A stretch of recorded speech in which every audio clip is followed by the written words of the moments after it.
Bonjour à tous, je viens aujourd'hui pour faire la présentation des mini-albums que j'ai fait avec la carte cadavre du mois de juillet. Donc je n'avais pas beaucoup de temps, donc du coup j'ai pas fait de tutoriel pour ce mini-album. Mais c'est un mini-album qui est très simple et je voulais quand même vous montrer et vous expliquer un petit peu les détails. Donc la carte cadavre du mois de juillet, c'était avec la collection Cookies de Halo Acide. Et donc j'ai fait un mini-album comme d'habitude avec les mesures que j'utilise pour faire le mini-album de la carte cadavre. En général, je garde toujours les mêmes. Donc c'est un mini-album qui mesure 8 pouces par 6 pouces. Donc le voici. Donc j'ai gardé une décoration assez simple et minimaliste, même s'il y a quelques petits détails. Donc pour commencer, ici le papier de fond, c'est un papier de la collection Uni. Donc la seule chose que j'ai fait, c'est que j'ai fait de la couture mais sans le fil. J'ai passé la machine à coudre mais sans le fil. Ensuite j'ai collé ici la licorne de la collection et je l'ai posé sur deux petits nuages que j'ai découpés avec les dies de la collection Avril de Laura by Laura et que j'ai surmonté un petit peu des fils de laine que j'ai brossé un peu. Ensuite j'ai mis quelques fils comme ça, comme si les nuages c'était en train de pleuvoir des couleurs. Et ici aussi, sauf qu'ici je l'ai laissé lisse sans mettre de la laine. Donc voilà. Ah, ici les nuages, j'ai fait des petites marques avec le poinçon pour simuler la fausse couture aussi. Et j'ai juste posé 3 petits papillons. Ce sont les papillons qui venaient dans le papier papillon de la collection et pas les die-cut parce que j'ai trouvé que les die-cut c'était trop grand par rapport à la taille de ma couverture et des éléments que j'avais mis dessus. Ensuite, ici sur le côté, j'ai fait une petite broderie avec des fils pour faire du crochet. Donc j'ai fait juste 3 traits comme ceci que j'ai cousu et j'ai laissé les fils comme ça. J'ai juste fait un nœud et j'ai lâché le fil. Ici j'ai mis un petit papillon comme celui-ci. Donc voilà. Ici aussi j'ai fait la fausse couture ici dans le papier blanc et derrière j'ai rien mis, mais j'ai juste fait la fausse couture. Ensuite, j'ai réalisé une reliure de 6 pages, donc c'est une reliure classique pour des pochettes avec 6 pages. Ensuite, on va regarder l'intérieur. Donc ici, j'ai fait une pochette, pareil, presque toutes les pages, tous les papiers, j'ai laissé passer à la machine à coudre sans le fil. Donc voilà, j'ai mis quelques décorations ici qui venaient dans la collection. Ici j'ai mis un papillon de la collection. Ici c'est une carte de la collection que j'ai juste plié et j'ai mis ici. Ici j'ai mis les cartes de la collection. Ah, ici j'ai voulu rajouter un petit peu de pex avec cette ruban avec des fils hérissés. Donc c'est le même qu'ici. Voilà. Donc ici j'ai repris le nuage de la couverture pour faire un lien entre la couverture et l'intérieur du mini-album. Donc j'ai mis le nuage ici sur le papier vellum de la collection. J'ai cousu le ruban ici pour indiquer qu'on peut le soulever. Ensuite, ici j'ai juste mis la licorne parce que comme je voulais pas mettre un papier décoré ici pour faire ressortir mon papier vellum, j'ai laissé avec le papier cartonné blanc. Donc ici nous pouvons mettre une photo comme ceci. Donc tout l'album est fait pour des photos distance et quelques photos 7 par 10 ou 10 par 7, donc la moitié d'une distance. Ensuite, donc voilà la première pochette, et j'ai fait quelques petites tailles dans lesquelles j'ai fait la même broderie que j'ai fait dans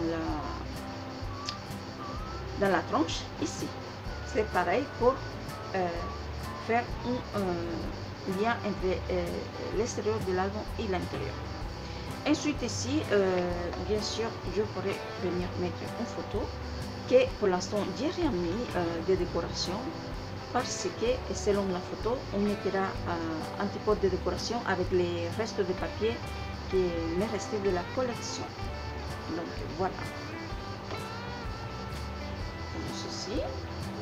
Ensuite ici j'ai fait une pochette, donc une poche ici de ce côté, comme ça, une poche verticale. J'ai fait aussi la fausse couture. Ici j'ai mis quelques éléments de la collection en relief. Ici ce sont deux bouts de papier de la collection, voilà.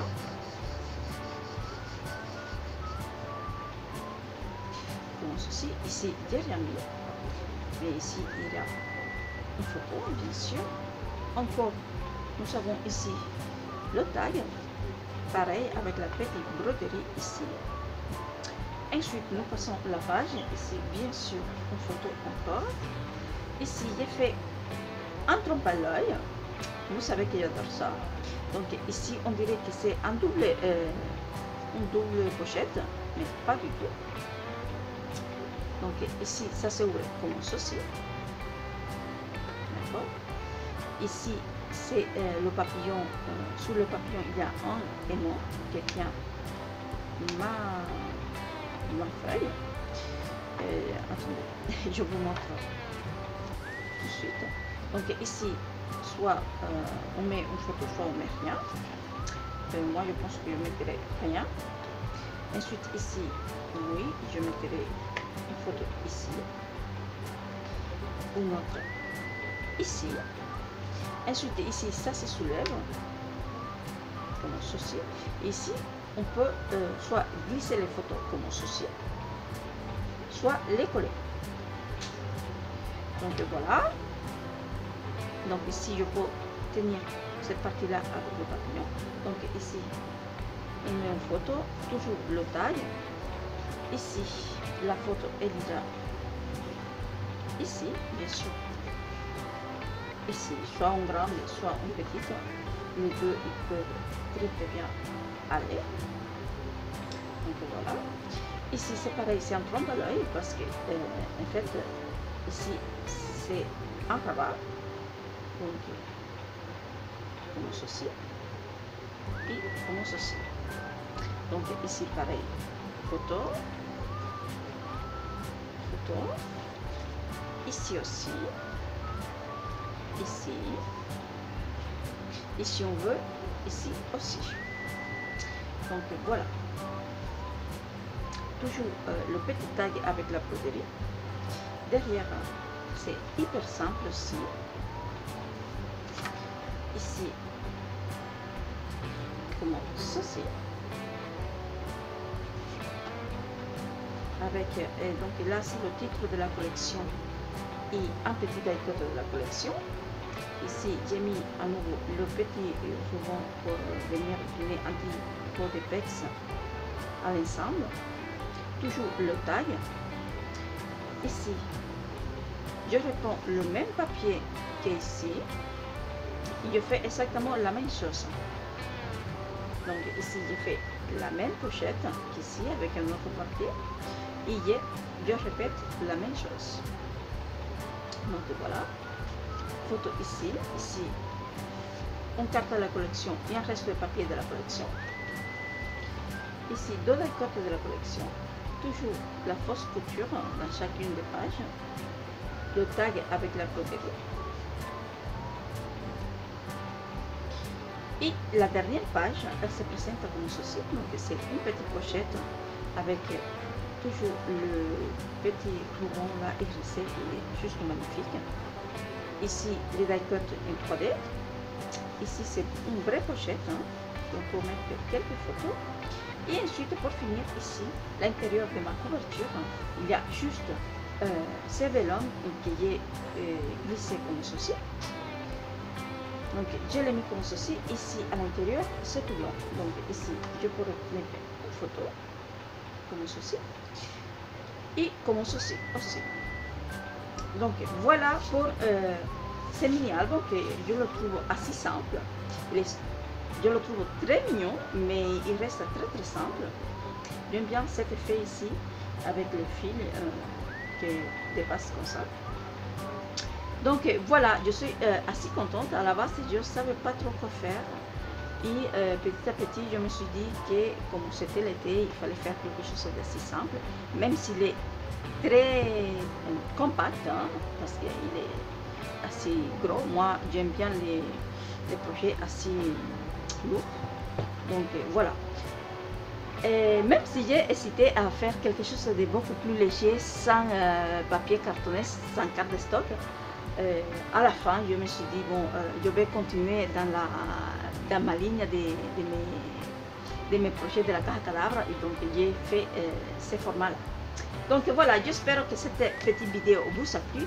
N'hésitez pas à me dire en commentaire ce que vous en pensez. Et je vous dis un grand merci, comme d'habitude. Bon scrap et à très bientôt pour une prochaine vidéo. Ciao!